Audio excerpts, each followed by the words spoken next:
আজকে আমি তোমাদের কয়েকটা শর্ট কোশ্চেন দেখাবো 3 নম্বর অধ্যায় ক্লাস 10-এর। ঠিক আছে, খুব গুরুত্বপূর্ণ শর্ট কোশ্চেনগুলো। ঠিক আছে, একবার দেখো। সুইম মুন্ডা নেতৃত্ব দিয়েছিলেন কোল বিদ্রোহ। 1878 খ্রিস্টাব্দে অরণ্যকে ভাগ করা হয় 3টি স্তরে। কোল বিদ্রোহ অনুষ্ঠিত হয় ছোটনাগপুরে। ভারতে প্রথম অরণ্য আইন পাশ হয় 1865 খ্রিস্টাব্দে। তিতুমিরের প্রকৃত নাম মীর নিসার আলী। সন্ন্যাসী ফকির বিদ্রোহের অন্যতম নেতা ছিলেন দেবী চৌধুরানী। দ্বিতীয় অরণ্য আইনে লাভবান হয়েছিল ব্রিটিশ সরকার। হুল কথাটির অর্থ হলো বিদ্রোহ।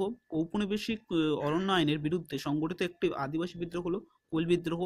সন্ন্যাসী বিদ্রোহ কথাটির প্রথম ব্যবহার করেন ওয়ারেন হেস্টিং।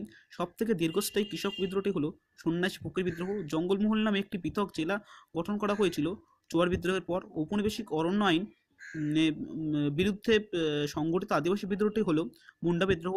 নীল বিদ্রোহের দুজন উল্লেখযোগ্য নেতা দিগম্বর বিশ্বাস ও বিষ্ণুচরণ বিশ্বাস চৌগাছা গ্রামে বাস করতেন। এটি ছিল নদিয়া জেলায়। কোল বিদ্রোহের দমনে কোম্পানির সেনাবাহিনীর নেতৃত্ব দেন ক্যাপ্টেন উইলকিন্স। হুল শব্দটি দিয়ে বোঝানো হয় সাঁওতাল বিদ্রোহকে। ব্রিটিশরা চোর ডাকাতের তকমা দিয়েছিলেন সন্ন্যাসী ফকির বিদ্রোহীদের। আদিবাসী চুয়ার বিদ্রোহের সূচনা ঘটে জঙ্গলমহল অঞ্চলে। ফরাজি আন্দোলন যুক্ত জনগণের অংশ ছিল কৃষক। প্রকৃতিগতভাবে নীল বিদ্রোহটি ছিল কৃষক বিদ্রোহ। বারাসের বিদ্রোহের নেতৃত্ব দেন তিতুমির। উলগুলান শব্দটি বোঝানো হয় মুন্ডা বিদ্রোহকে। দামনিকোহ শব্দের অর্থ পাহাড়ের প্রান্তদেশ। মেদিনীপুরের লক্ষ্মীবাই নামে পরিচিত ছিল রানী শিরোমণি। বাংলার নানা সাহেব নামে পরিচিত রামরতন মল্লিক। বাংলার ওয়াট টাইলার নামে পরিচিত ছিলেন বিষ্ণুচরণ বিশ্বাস।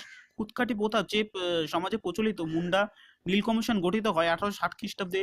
মুন্ডাদের কাছে ভগবান রূপে আখ্যায়িত হন বিরসা মুন্ডা। ভারতে ব্রিটিশ শাসনের বিরুদ্ধে সংগঠিত প্রথম বিদ্রোহ ছিল সন্ন্যাসী ফকির বিদ্রোহ। মুন্ডা সমাজে প্রচলিত বেগার শ্রমদান প্রথার নাম ছিল বেদবেগারি প্রথা। ভারতে ব্রিটিশ শাসনের বিরুদ্ধে সংগঠিত প্রথম আদিবাসী উপজাতির বিদ্রোহ হলো চুয়ার বিদ্রোহ। বর্তমানে কোন বিদ্রোহের স্মরণে হুল বিদ্রোহ পালিত হয়? সাঁওতাল বিদ্রোহ। দিকু কথার অর্থ বহিরাগত মহাজন।